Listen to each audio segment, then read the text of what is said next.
Hey! What's up, Go Fam? Alright, so good afternoon sa inyong lahat. So, 12 days. 12 days after planting. Ayan, bisita na tayo dito ngayon. So, naalala niyo yung blinag ko nung last time regarding dun sa ganda ng cedar. So, eto na siya, 12 days. Woo-wee! Napakaganda. Tapos, na-spray na rin. 'Di ba? So, check natin. So, talagang huling-huli na yung yung damo. Wala na. Huling-huli. Huling-huli. Medyo inuubo pa ako. Di bale, hindi naman kayo mahawa. Okay. So, check natin. Ayan, o. Ganda. Di ba? Oh. Saan ka pa? Oh, di ba? So, ayos na ayos yung ating planter. Okay. Yung distance wise, even yung growth, ganda.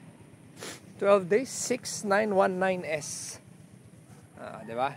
So, yun siya, oh. Ayan, yun siya katatangkad. Ayan, oh. Ayan, oh. Kitang-kita pag ganyan pala eh. Ganyan pala dapat eh. Oh. Tapos pag ganyan. Oh, 'di ba? Ganda. Tapos yung moist. Tapos yung lupa pag ginanon mo, buhaghag, oh. Ayun, oh. Boom. Buhaghag. Oh, 'di ba? So, 3 days na lang. Ang ganda na nitong abonohan. So, nag-iisip ako ngayon, baka meron kayong idea, Go Fam, sa mechanized na fertilization. Baka meron kayong maganon. Palagay lang sa comment section yung link saan makakabili nun at bili tayo at testing natin. Kasi ang gusto ko sana mangyari dito is tawag kasi dito sa amin yung pakiki.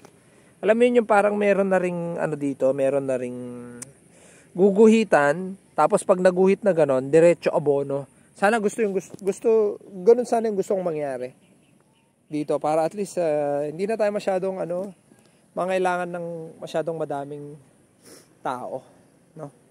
So yun lang yung short update ko ngayon, Go Fam. Ganda. Pero mas maganda si Mrs. Ay!